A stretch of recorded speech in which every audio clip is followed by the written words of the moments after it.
하나님의 말씀을 봉독해 드리겠습니다. 출애굽기 20장 1절부터 6절까지 제가 봉독을 해 드리겠습니다. 하나님이 이 모든 말씀으로 말씀하여 이르시되 나는 너를 애굽 땅 종되었던 집에서 인도하여 낸 내 하나님 여호와니라.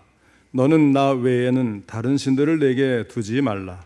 너를 위하여 새긴 우상을 만들지 말고 또 위로 하늘에 있는 것이나 아래로 땅에 있는 것이나 땅 아래 물속에 있는 것의 어떤 형상도 만들지 말며 그것들에게 절하지 말며 그것들을 섬기지 말라.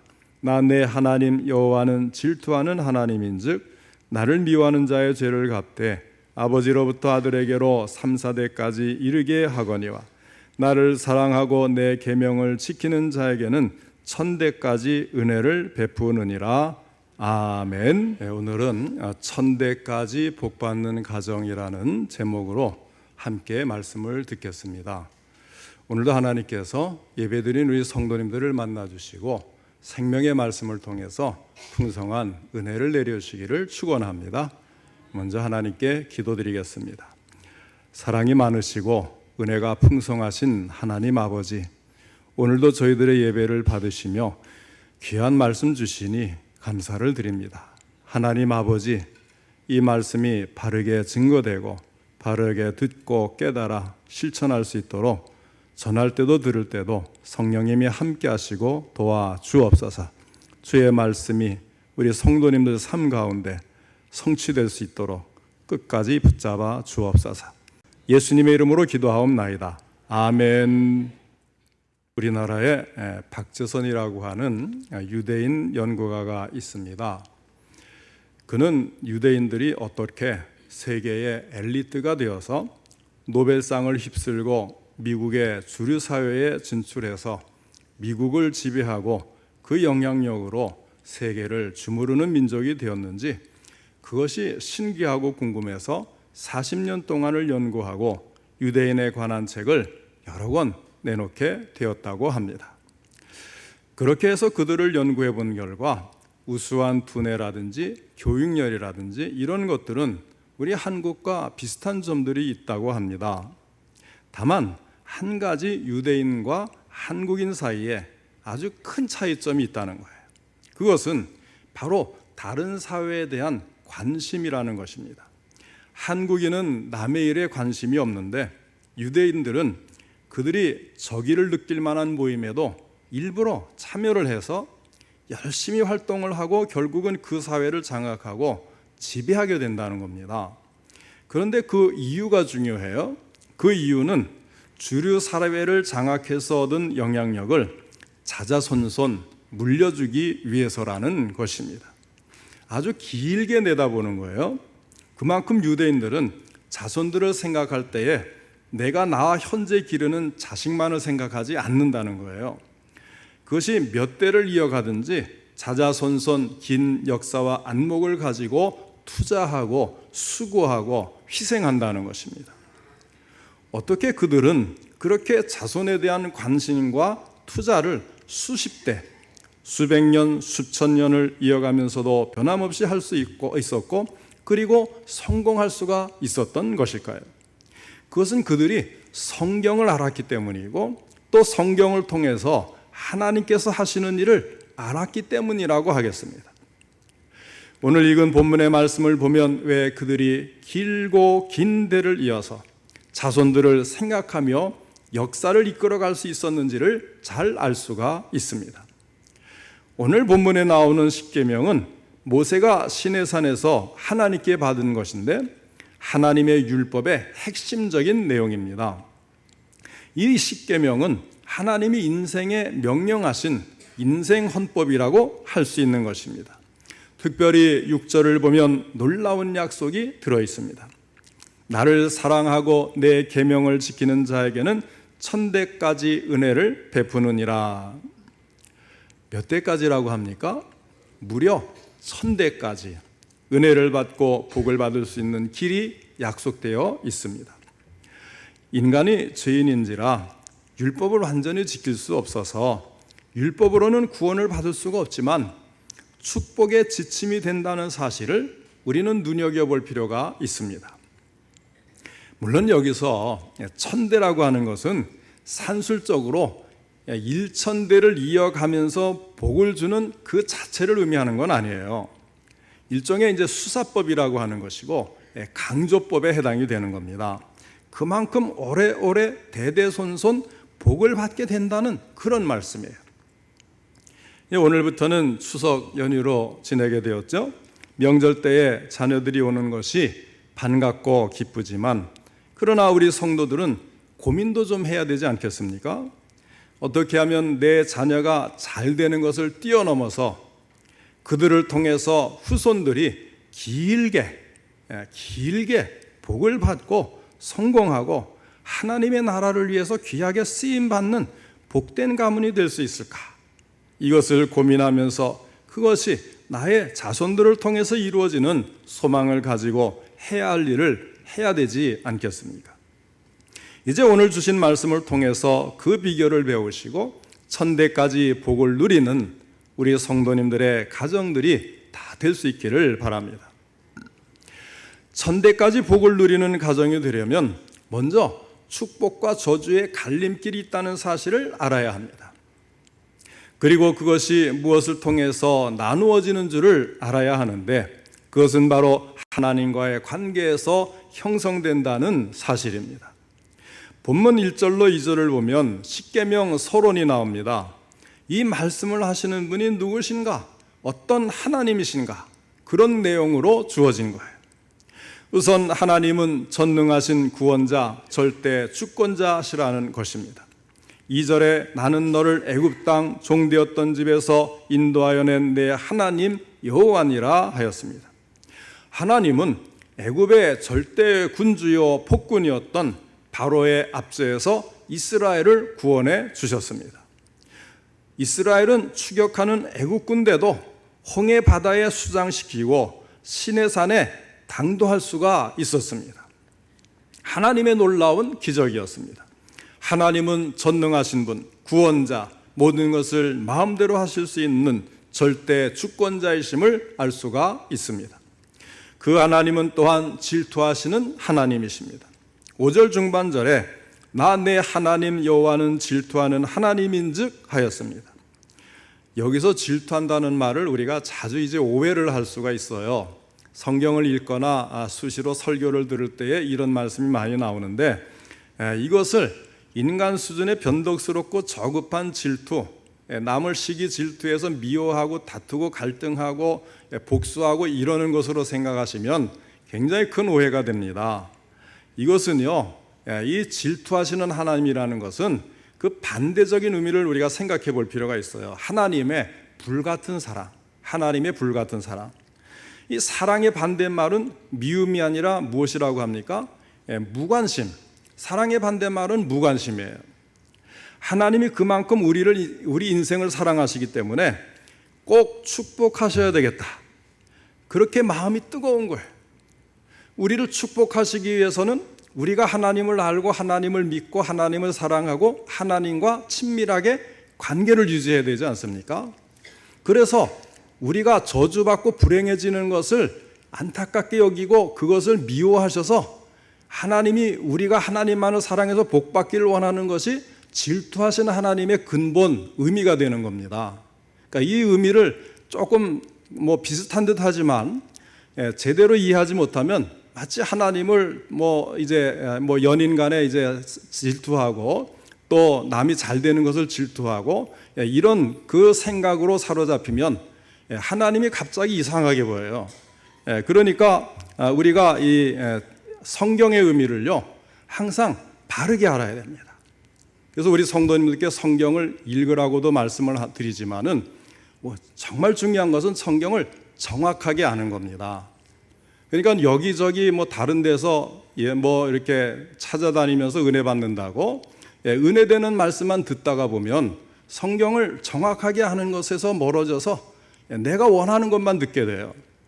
성경은 많이 아는 것도 중요하지만 정확하게 아는 것이 굉장히 중요해요. 그래서 하나님은 우리를 꼭 축복하셔야 되기 때문에 마음이 뜨거운 것, 이것이 질투하시는 하나님의 근본 속성인 것입니다. 따라서 인생의 축복과 저주의 갈림길은 하나님과의 관계가 어떠한가에 달려 있습니다. 5절 하반절로 6절에 나 내 하나님 여호와는 질투하는 하나님인즉 나를 미워하는 자의 죄를 갚되 아버지로부터 아들에게로 3, 4대까지 이르게 하거니와 나를 사랑하고 내 계명을 지키는 자에게는 1000대까지 은혜를 베푸느니라 하였습니다. 하나님을 거역하고 미워하는 자는 3, 4대까지 저주를 받고 하나님을 사랑하는 인생은 1000대까지 복을 받는다는 것입니다. 이것도 우리가 잘 이해를 해야 되죠. 잘못 이해하면 우리가 성경에 여러 가지 모순된 것들과 이제 여러 가지 부딪히면서 모순되게 느껴지고 왜 그래야 될까 이런 생각을 하게 됩니다만은 잘 이해를 해야 돼요. 이것은 어떤 사람이 죄를 지으면 무조건 3, 4대까지 저주를 받는다. 어떤 사람이 하나님을 사랑하면 무조건 1000대는 복을 받는다. 그런 뜻으로 이해를 하면 참 골치 아파지는 거예요. 다시 말하면 성경에 나오는 말씀들은 기계적인 숙명론을 말하는 적이 없어요. 이것은 영적인 영향력을 말하는 겁니다. 성경엔 그런 말도 있잖아요. 아버지 이가 시리다고 아들의 이가 시리지 않지 않느냐. 그래서 아버지의 죄 때문에 아들을 벌하지 않고 아들의 벌 때문에 아버지를 벌하지 않는 것이 성경의 근본적인 원리인 거예요. 그러니까 이 죄를 지으면 3, 4대가 저주를 받고 또 하나님을 사랑하면 1000대까지 복을 받는다는 것을 우리가 잘 이해를 해볼 필요가 있습니다. 조상의 죄 때문에 자신이 고난을 당하는 것도 아니고 반대로 조상이 신앙생활을 잘했으면 나는 자동으로 복을 받는다고 안일하게 생각해서도 안 되는 거예요. 신앙은 각 사람 개인 각각인 것입니다. 다만 조상의 신앙생활을 잘하면 영적으로 유리한 환경이 조성이 되는 거예요. 아무래도 보고 배운 게 다르고 영적인 분위기도 달라져요. 그 가운데 후손들이 신앙생활을 잘할 수가 있고 또 조상의 기도응답도 있어서 잘 되는 거예요. 하지만 아무리 조상의 신앙이 좋아도 나 자신이 엉터리면 복을 받을 수가 없어요. 최소한 기본이라도 해야 되는 거예요. 그것은 마치 디딤돌을 놓는 것과 같습니다. 담을 넘어가는데 디딤돌이 없으면 얼마나 힘이 들겠어요. 그러나 디딤돌이 있으면 담을 넘어가기가 훨씬 쉽지 않습니까? 마찬가지로 조상의 신앙생활을 잘못했다면 나는 그 악한 영향권 안에 놓이게 됩니다. 하나님을 가까이 하기는 어렵게 되고 죄를 짓기는 쉽게 되고 또 복을 놓치기가 쉽습니다. 또한 악한 사탄의 미혹에 넘어가서 고난을 당하기도 해요. 이런 이야기예요. 비록 아들 그 자신은 아비의 죄로 저주를 받지 않는다고 해도 아버지가 우상 숭배자가 되면 그 자손들이 불신자가 되기가 쉬운 거예요. 그러나 반드시 그런 건 아니지 않습니까? 자식이 예수를 믿고 회개하고 하나님 앞에 복된 조상이 되는 경우가 얼마나 많아요. 그러나 부모의 신앙이 좋지 않으면, 아예 없으면 자녀가 하나님과 가까이 하기가 어렵고 하나님의 복을 받기 어려운 것도 사실 아닙니까? 또 어머니가 예수를 믿었다고 해도 겉모습만 교회를 다니고 하는 행동은 전혀 예수 믿는 사람답게 경건한 삶을 살지 않고 이중적인 신앙생활, 다시 말하면 세상적인 욕심에 사로잡혀 사는 그런 삶을 산다면 자녀들 중에는 그렇게 살려면 무엇 때문에 예수를 믿느냐고 부모를 보면서도 반발하고 신앙에서 도리어 어긋나는 경우들이 많이 나오는 거예요. 그러니까 이 죄는 그 자신들의 죄가 되는 거죠. 부모의 죄 때문에 자손이 그 죄를 이어받는 게 아니고 부모가 하나님 앞에서 멀어지면 자녀들이 그 신앙의 환경을 벗어나게 되니까 자신들이 하나님을 멀리하면서 하나님을 떠나는 죄를 범하게 되는 거예요. 그러면서도 사실은 부모가 하나님을 올바른 방법으로 믿지 않았기 때문에 그의 자녀들이 하나님을만을 섬기라는 첫째 계명을 어기고 벌을 받게 되는 것입니다. 부모가 하나님을 하나님의 방법대로 섬기지 못하고 말씀 그대로 순종하는 믿음의 본을 보이지 못했을 때 신앙과 행동이 다른 이중적인 모습을 보는 자녀들이 불신의 늪으로 빠져들어서 많은 부모들이 뼈아픈 후회를 하고 고통스러워하지만 그때는 이미 늦은 때가 되고 마는 것입니다. 나이가 조금만 더 들어도 그 자녀들의 신앙의 문제는 이미 굳어져 버리기 마련입니다. 솔로몬 이후에 여로보암이 유다를 떠나서 북이스라엘로 갈라서서 우상 숭배함으로 정권을 잡을 줄로 생각했습니다마는 그 여로보암의 후손들은 어떻게 돼요? 물론 여로보암은 이제 이 다윗 가문처럼 계속 자녀들이 이어받지 못하고 쿠데타로 해서 정권이 여러 번 바뀌잖아요, 왕가가. 그래서 하여튼 이제 그 후계자들이라고 볼 수가 있죠. 여로보암의 대가 이제 몇 대 만에 이제 끝나고 이제 다른 쿠데타로 다른 왕가가 일어나는 것이 북이스라엘의 모습이니까. 자, 그 후손들은 그로 인해서 끝까지 하나님을 바로 섬길 수가 없었고 결국은 하나님의 심판으로 아수르에게 멸망을 당하고 맙니다. 성경에 북왕국 이스라엘의 왕들을 묘사할 때에 항상 따라붙는 말씀이 있어요. 여로보암의 모든 죄에서 떠나지 아니하였더라. 이 북이스라엘의 초대 왕이 하나님을 떠나 우상 숭배를 했던 그 죄를 범함으로 해서 그 다음에 대를 잇거나 아니면 쿠데타로 새로운 왕가가 다시 서도 이 길에서 떠나지 아니했다는 거예요. 이처럼 불신자의 자녀 또는 우상 숭배자의 자녀가 되는 것처럼 큰 불행은 없는 것입니다. 그러므로 신앙생활을 잘하는 조상을 가진 것은 큰 축복입니다. 아주 유리한 조건으로 신앙생활을 하게 되는 거예요. 그래서 성경은 의인의 후손이 얼마나 복된지 누누이 강조를 합니다. 시편 37편 24절로 26절 말씀입니다. 그는 넘어지나 아주 엎드러지지 아니함은 여호와께서 그의 손으로 붙드심이로다. 내가 어려서부터 늙기까지 의인이 버림을 당하거나 그의 자손이 걸식함을 보지 못하였도다. 그는 종일토록 은혜를 베풀고 꾸어주니 그의 자손이 복을 받는도다. 할렐루야. 하지만 어디까지나 개인의 신앙이 중요하므로 복을 받을 만한 신앙의 그릇을 개인 각자가 준비를 해야 되는 것입니다. 그릇이 준비되어 있지 않으면 받을 수가 없어요. 부모의 신앙이 아무리 좋아도 하나님이 그 부모의 기도를 들어 응답해 주셔서 자녀에게 복을 주려고 해도 그 자녀가 개인적인 신앙을 준비하지 못하면 받을 수가 없는 거예요. 그렇기 때문에 우리는 부모도 자녀도 각자 의인의 축복을 받기 위한 그릇을 준비해야 되는 것입니다. 그러므로 천대까지 복을 받는 비결은 축복의 그릇을 준비하는 것이라고 할 수가 있습니다. 그런데 그것은 한마디로 온전한 신앙입니다. 그 온전한 신앙은 다음에 세 가지로 정리할 수가 있습니다. 첫째는 하나님만 섬겨야 합니다. 3절에 너는 나 외에는 다른 신들을 내게 두지 말라고 하였어요. 이것이 제1계명입니다. 10계명 중에 가장 중요한 것이 제1계명인데 이것은 신앙의 대상이 누구인가 하는 것입니다. 오직 여호와 하나님, 성부, 성자, 성령, 삼위일체 하나님만이 신앙의 대상이라는 것입니다. 다른 신은 없어요. 다른 신은 사탄이요, 귀신이요, 거짓신입니다.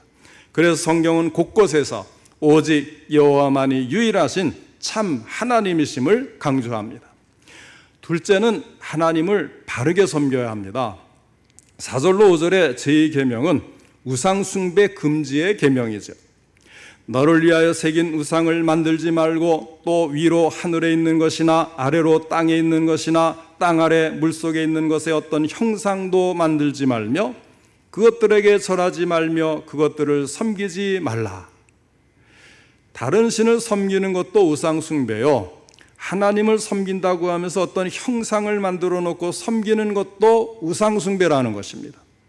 왜냐하면 하나님은 영이시기 때문에 형상화할 수가 없어요. 그래서 요한복음 4장 24절에 뭐라고 말합니까? 하나님은 영이시니 예배하는 자가 영과 진리로 예배할지니라 하였습니다. 우리는 성경 말씀을 통해 하나님을 만나고 하나님을 섬깁니다. 성령님의 도우심으로 우리의 영혼이 하나님을 만나고 예배를 드립니다. 다른 방법으로는 안 되는 거예요. 그런데 안타까운 것은 믿는 성도들 중에도 하나님을 섬기노라 하면서도 우상숭배를 하는 사람들이 적지 않다는 거예요. 그러면 하나님이 기뻐하지 않습니다. 잘 될 수가 없어요. 양다리 걸치기입니다. 이런 신앙의 모습을 가리켜서 흔히 혼합주의라고 합니다. 구약시대의 이스라엘이 그런 짓을 많이 했어요. 하나님을 섬긴다고 하면서 하나님을 모른다거나 안 믿겠다고 한 것이 아니고 하나님을 섬기면서 동시에 바알신, 아세라 신을 섬기고 전국 곳곳에 우상의 제단을 만들어 놓고 우상 숭배를 하면서 그러면서 또 예루살렘에 가서 제사를 드리면서 우리가 하나님 섬깁니다. 이러다가 결국은 망하고 만 거예요.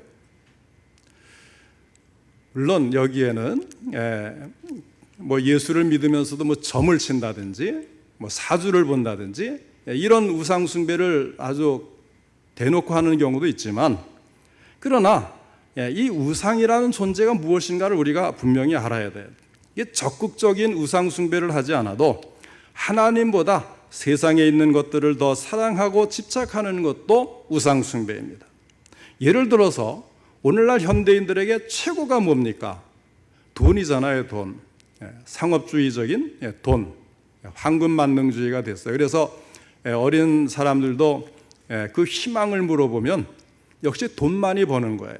이번에 이제 의사 정원을 놓고도 굉장히 문제가 커집니다만은, 그러나 의대를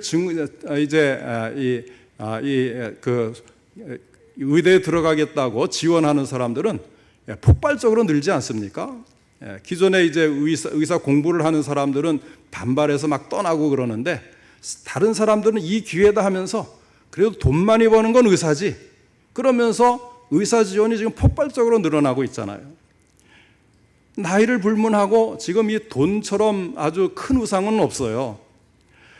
돈을 위해서는 하나님을 배반하고 죄를 짓습니다. 그래서 우리는 신앙생활은 참 돈을 벌어도 하나님을 섬기는 중심으로 거기에 맞춰서 해야 되는데, 돈이 우선이 되다 보니까 돈을 벌기 위해서 예배를 빠지기도 하고 이렇게 하는 경우들이 많이 있잖아요. 돈을 섬기는 돈 우상도 심하지만 또 하나 요즘에 아주 기승을 부리는 우상이 뭡니까? 건강이 우상이 되는 거예요. 건강을 위해서 운동하겠다고 주일 예배도 밥 먹듯이 빼먹고 하나님 섬기는 것보다 운동하는 것을 더 먼저 찾고, 자, 이런 것들이 다 우상이 되는 거예요. 쾌락도 우상이죠. 세상 재미에 푹 빠져서 하나님 섬기는 것을 게을리하면 그것도 우상 숭배가 되는 것입니다. 자녀 문제도 우상이 될 수가 있어요. 당연히 자식의 뒷바라지를 잘 해야 되겠지만, 그러나 자식이 우선이 되어서 하나님의 뜻을 저버리면 그것은 우상이 되는 겁니다. 절대로 하나님께 복을 받을 수가 없어요.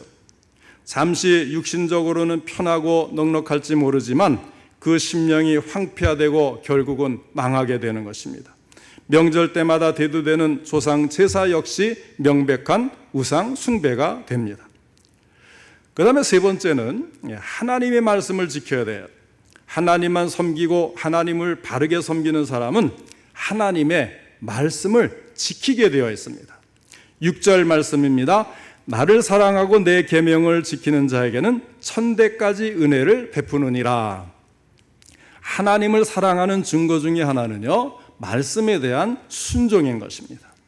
요한복음 14장 15절에서 예수님께서는 너희가 나를 사랑하면 나의 계명을 지키리라 말씀을 하셨습니다. 거꾸로 말하면 뭐예요? 나의 계명을 지키지 않는 것은 나를 사랑하지 않기 때문이다, 이런 말씀이 되는 거예요. 이것은 하나님을 섬기는 성도로서 마땅한 의무인 동시에 복을 받는 길이요 특권이 되는 것입니다. 신명기에는 주로 이 복에 대해서 말씀해 주고 있는 것을 발견하게 돼요. 신명기 28장에 말씀합니다. 내가 내 하나님 여호와의 말씀을 삼가 듣고 내가 오늘 내게 명령하는 그의 명령을 지켜 행하면 이 모든 복이 내게 임하며 내게 이르리니 내 몸의 자녀와 내 토지의 소산과 내 짐승의 새끼와 소와 양의 새끼가 복을 받을 것이며 여호와께서 너를 머리가 되고 꼬리가 되지 않게 하시며 위에만 있고 아래에 있지 않게 하시리니 오직 너는 내가 오늘 내게 명령하는 내 하나님 여호와의 명령을 듣고 지켜 행하며 내가 오늘 너희에게 명령하는 그 말씀을 떠나 좌로나 우로나 치우치지 아니하고 다른 신을 따라 섬기지 아니하면 이와 같으리라. 그러므로 항상 말씀을 가까이 하고 깨달은 대로 실천하여서 하나님이 예비하신 복을 풍족하게 받으시기를 바랍니다.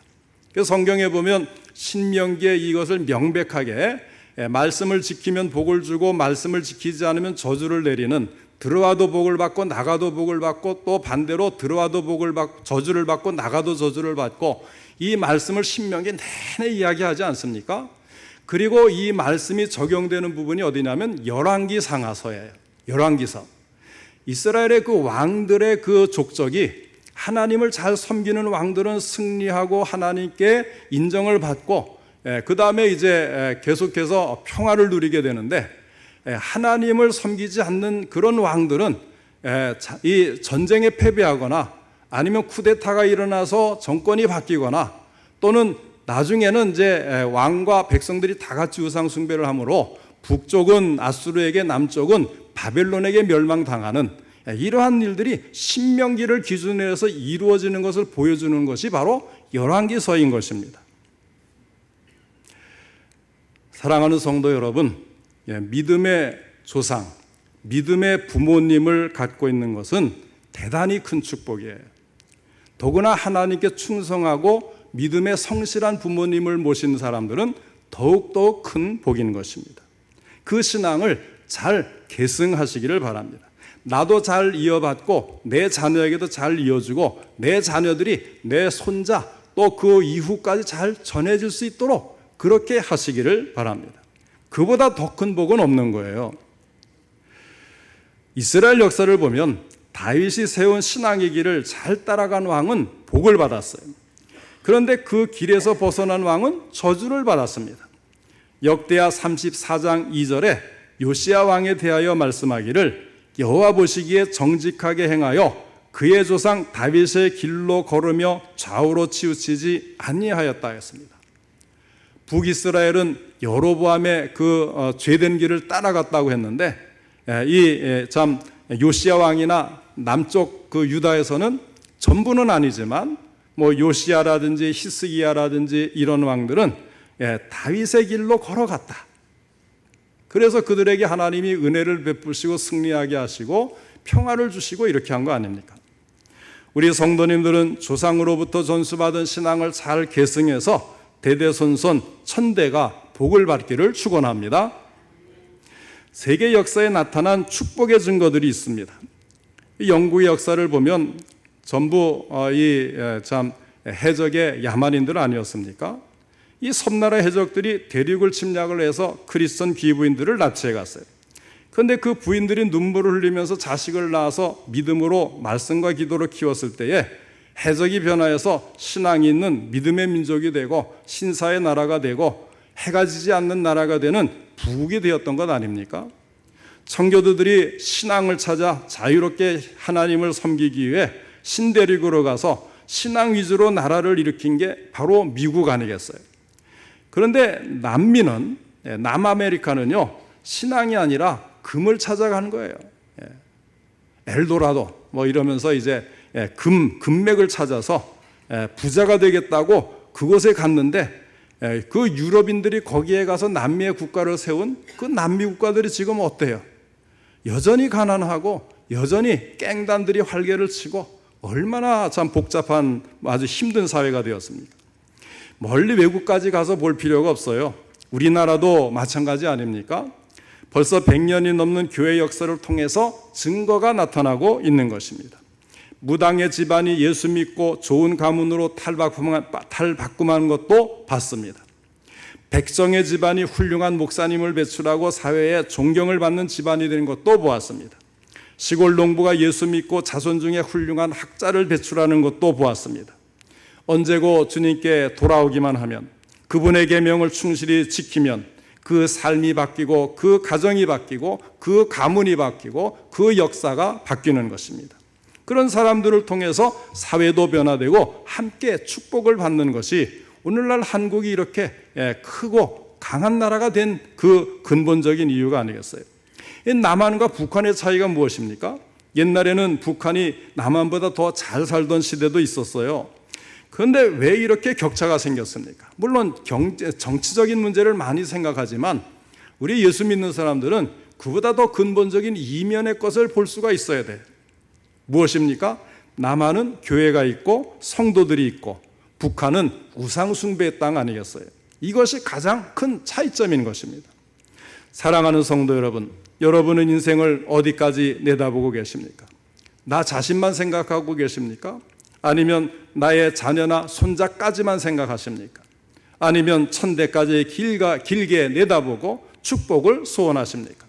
또 그렇게 내다보는 눈이 있으시다면 나도 복을 받고 후손들도 자자손손 복을 받는 비결이 무엇입니까? 열심히 공부시키는 겁니까? 땀 흘려 일하는 것입니까? 다 좋아요. 그러나 이 한 가지를 빼놓으면 그 모든 것이 다 허사가 되는 것입니다. 참 하나님을 바르게 섬기고 말씀에 순종하는 온전한 신앙입니다. 아무쪼록 저와 여러분 모두가 온전한 신앙을 정립하고 후손들에게 잘 전수해서 천대까지 복을 받는 믿음의 가정들이 될 수 있기를 주님의 이름으로 축원합니다.